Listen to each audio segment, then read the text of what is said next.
The Korils of Plauden by Anonymous.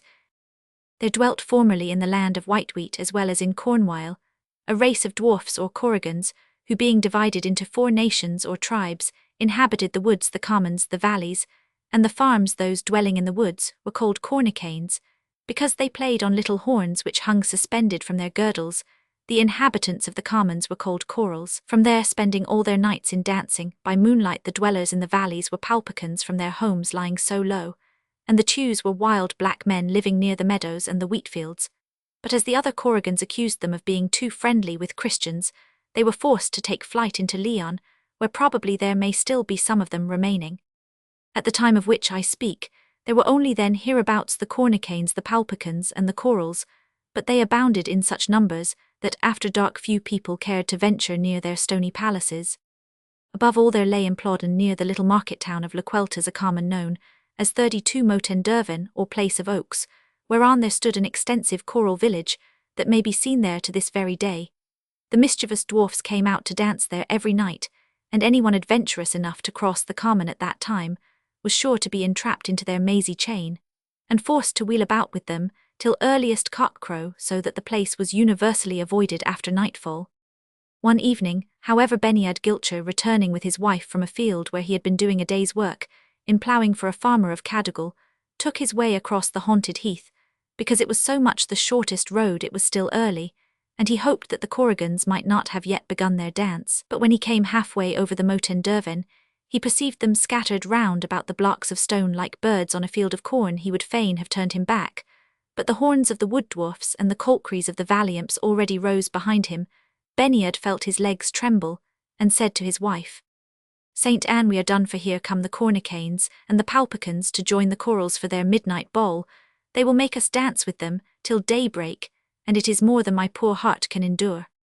And in fact, the troops of Korrigans, assembling 33 from all parts, came round about poor Gilcher and his wife like flies in August to a drop of honey, but started back on seeing in his hand the little fork Benyad had been using to clear the ploughshare, and began to sing with one accord. "Let him be, let her be. The ploughfork has he. Let them go on their way. The fork carry they." Gilcher instantly perceived that the instrument he held in his hand acted as a charm against the power of the Korrigans, and he and his wife passed unmolested through the very midst of them. This was a hint to everybody. From that day forward, it became a universal custom to take out the little fork of an evening, and thus armed anyone might cross the heaths and valleys without fear of hindrance. But Benyad was not satisfied with having rendered this service to the Bretons. He was an inquisitive as well as an intelligent man, and as merry a hunchback as any in the 4 Breton bishoprics, for I have omitted to tell you that Benyad carried from his birth a hump betwixt his shoulders with which he would thankfully have parted at cost price. He was looked on also as an honest workman, who laboured conscientiously 34 for daily bread, and moreover well deserved the character of a good Christian. One evening, unable to resist the wish, he took his little fork, commended himself devoutly to St. Anne, and set off towards the Moten Dervin. The Korils saw him from a distance, and ran to him crying, "It is Benyad Gilcher." "Yes, it is I, my little men," replied the jovial hunchback. "I have come to pay you a friendly visit." "You are welcome," replied the Korils. "Will you have a dance with us?" "Excuse me, my good folks," replied Gilcher, "but your breath is too long for a poor invalid." "We will stop whenever you like," cried the Korils. "Will you promise that?" said Benyad, who was not unwilling to try a round with them, as much for the novelty of the thing as that he might have it to talk about. "We will promise thee," said the dwarfs. "By the Saviour's cross. By the Saviour's cross." The hunchback, satisfied that such an oath secured him from all dangers, took his place in their chain, and the Korils began their round, singing their accustomed song 35. Monday, Tuesday, Wednesday. Monday, Tuesday, Wednesday 1. In a few minutes Gilcher stopped.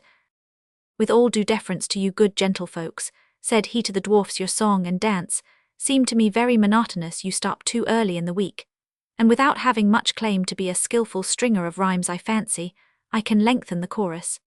Let us see," cried the dwarfs. Then the hunchback replied, "Monday, Tuesday, Wednesday, Thursday, Friday, Saturday." A great tumult arose amongst the Korils. Starred too, cried they surrounding Gilcher, you are a bold singer, and a fine dancer, repeat it once more. The hunchback repeated, Monday, Tuesday, Wednesday, Thursday, Friday, Saturday. Whilst the Korils wheeled about in mad delight, at last they stopped, and pressing round about Gilcher they cried with one voice, 36. What will you have? What do you want? Riches or beauty? Speak a wish, and we will fulfill it for you. Are you in earnest? Asked the labourer. May we be doomed to pick up grain by grain all the millet in the diocese, if we deceive thee, they replied. Well said, Gilcher, if you want to make me a present, and leave me to choose what it shall be, I have one thing only to desire from you, and that is that you take away what I have got here set betwixt my shoulders, and make me as straight as the flagstaff of Lequeltas. Good, good, replied the Korils, be easy, come here, and seizing Gilcher they threw him in the air, tossing him from one to another like a worsted ball, until he had made the round of the entire circle. Then he fell upon his feet, giddy, breathless, but without his hump Benyad had grown younger, fatter, beautiful. Except his mother, no one could have recognized him. You may guess the surprise his appearance created on his return to Lequeltas. No one could believe it was Gilcher. His wife herself was doubtful about receiving him. Before she could recognize in him her old humpback, he was compelled to tell her exactly how many head-dresses she had in her press, and what was the 37 colour of her stockings. At last, when everybody knew for certain that it was he, they became wonderfully anxious to find out what had effected so strange a transformation. But Benyad thought that if he told the truth he should be looked on as an accomplice of the Korrigans, and that every time an ox strayed or a goat was lost, he should be applied to for its restoration. So he told all those who asked him questions that it happened unknown to him, whilst sleeping on the heath. Thenceforth went all the crooked folk who were silly enough to believe him, and spent their nights upon the open heath, hoping to rise like arrows in the morning. But many people suspected that there was a secret in the matter, which Gilcher was unwilling to disclose. Amongst these latter was a tailor with red hair and squinting eyes, called from his stammering speech Père Balibuzik.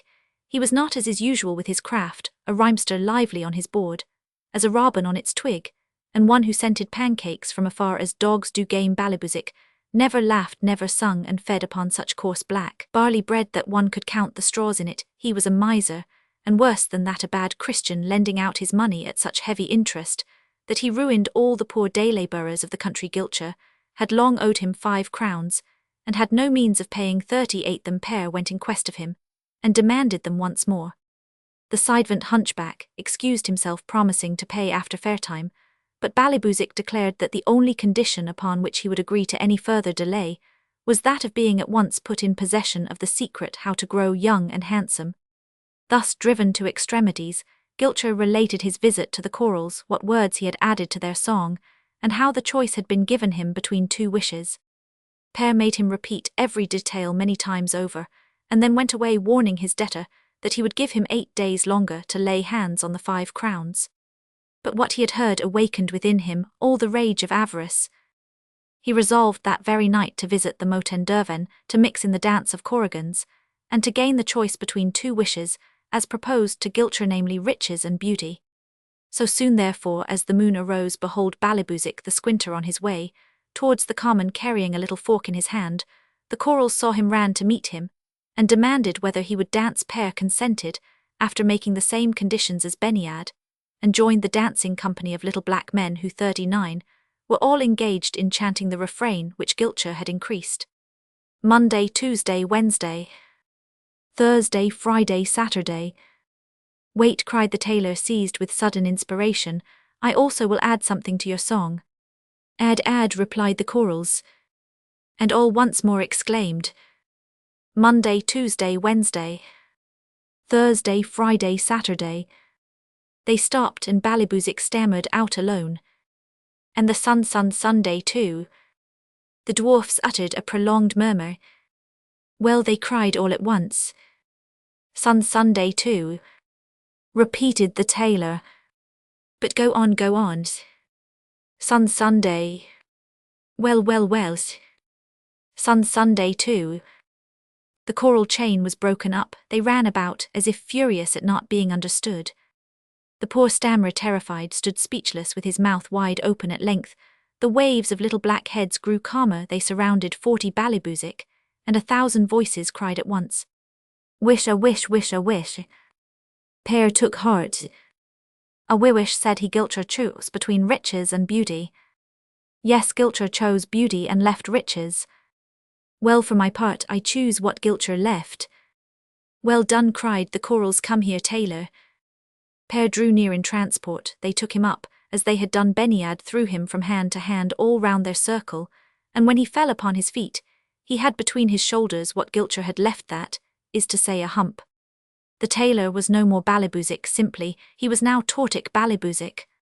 The poor deformed creature came back to Lequeltas shamefaced, as a dog who has had his tail cut off. As soon as what had happened to him was known, there was not a creature, but longed to get sight of him, and every one beholding his back grown round, as that of a well-digger, uttered an exclamation of astonishment. Per raged beneath his hump and swore to himself that he would be revenged upon Gilcher, for that he alone was the cause of this misfortune, being a 41 favourite of the Korrigans, and having doubtless begged them thus to insult his creditor.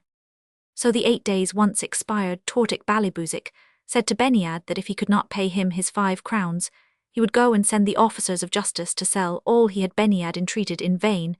The new hunchback would listen to nothing, and announced that the very next day he should send to the fair 3 all his furniture, his tools, and his pick. Gilcher's wife uttered loud cries, reiterating that they were disgraced before the parish, that nothing now was left for them but to take up the wallet and white staff of mendicants, and go begging from door to door, that it was well worth Benyad's while to have become straight and noble in appearance, only to take up the straw girdle for, and thousands of other unreasonable sayings, after the fashion of women, when they are in tribulation and when they are not. To all these complaints Gilcher replied nothing, unless it were that submission to the will of God, and his blessed mother was above all things necessary. But his heart was humbled to 42 the core. He reproached himself now with not preferring wealth to beauty when he had the choice, and he would only too willingly have taken back his hump, well garnished with gold or even silver crowns. After seeking in vain for a way out of his trouble, he made up his mind to revisit Moten Derven. The Korils welcomed him with shouts of joy as before, and made him join them in their dance. Benyad had no heart for merriment, but he would not damp their mirth, and began to jump with all his might. The delighted dwarfs skipped about like dead leaves, driven by the winter's wind. As they ran, they repeated the first line of their song. Their companion took up the second, they went on to the third, and that being the last, Gilcher was compelled to finish the tune without words, which in a short time grew tiresome to him. If I might venture to give you my opinion, my little lords, said he, your song has the same effect upon me as the butcher's dog, it goes upon 3 legs. Right, right, cried all the voices. I think, said Benyad, it would be much the best way to add another foot. Add, replied the dwarfs. And all sung out with one accord, and in a piercing utterance 43. Monday, Tuesday, Wednesday, Thursday, Friday, Saturday, and the Sunday too. There was a short silence. The dwarfs waited to see what Gilcher would say. All the week have you? Finished he gaily. Thousands of cries, which made but one cry, rose up from all corners of the common. The whole heath was instantly covered with jumping Korrigans. They sprung out from tufts of grass, from bushes of broom, from rocky cleft zone. Would have said it was a very hive of little black men, whilst all gambolling amongst the heather they exclaimed, Gilcheric, our saviour, he has fulfilled the Lord's decree. By my soul, what does all this mean? Cried Benyad in astonishment. It means, replied the Korrigans, that God had sentenced us to dwell here amongst men, and every night to dance upon the common, until some good Christian should finish our refrain. You first lengthened it, and we hoped that the tailor you sent would have completed it, but he stopped short on the very point of doing so, and for that we punished him. You fortunately have done what he could not. Our time of trial now is 44 over, and we shall go back to our kingdom, which spreads underground beneath the very sea and rivers. If this is so, said Gilcher, and you really are so far indebted to me, do not go away and leave a friend in trouble. What do you want? The means of paying Balibuzik today, and the baker forever. Take our bags, exclaimed the Korrigans. And they threw at Benyad's feet the little bags of rusty cloth, which they wore strapped on their shoulders. He gathered up as many as he possibly could carry, and ran all joyous home. Light the resin, cried he to his wife, on entering, and close the screen that nobody may see us, for I bring home wealth enough to buy up 3 whole parishes, their judges, rectors, and all. At the same time he spread out upon the table the multitude of little bags, and set himself to open them, but alas, he had been reckoning the price of his butter before he had bought the cow 5. The bags enclosed nothing more than sand, dead leaves, horsehair, and a pair of scissors 45. On seeing this, he uttered such a dreadful cry that his wife, who had gone to shut the door, came back to ask him what could be the matter. Then Beniad told her of his visit to the Moten Derven and all that had occurred there. "St. Anne, have pity on us," cried the frightened woman, "the Korrigans have been making sport of you." "Alas, I see it but too well," replied Gilcher. "And you have dared, unhappy man, to touch these bags, the property of the accursed." "I thought I should find something better in them," exclaimed Beniad piteously. "Nothing good can come from good-for-nothings," replied the old woman. "What you have got there will bring an evil spell upon our house heavens. If only I have a drop of holy water left." She ran to her bed, and taking from the wall a little earthen holy water stoup, she steeped in it a branch of box, but scarcely had the dew of God been sprinkled on the bags, when the horsehair changed at once to necklaces of pearls, the dead leaves into gold, and the sand to diamonds. The enchantment was destroyed, and the wealth that the Korrigans would fain have hidden from a Christian eye was forced to reassume its proper form. 46. Gilcher repaid Balibuzik his 5 crowns he gave to every poor person in the parish, a bushel of wheat, with 6 ells of cloth, and he paid the rector handsomely for 50 masses. Then he set out with his wife for Jocelyn, where they bought a mansion, and where they reared a family who now are gentlefolks. 47. 1. The song of the Korrigans runs thus: Dylan Dimers, Dimecher. The conclusion of this tale will explain the reason of their keeping only to these first 3 days. 2. Cry of encouragement amongst the Bretons. In the same sense, they use also the word hardy, but the Celtic origin of this last word seems rather doubtful. 3. Mettre en foi, Breton expression, signifying a sale at the house of a debtor. 4. Breton expression, derived from an old custom of parading all insolvents about the parish, with a girdle of straw. 5. Equivalent to the French proverb, "One must not sell the bearskin till the bear is killed."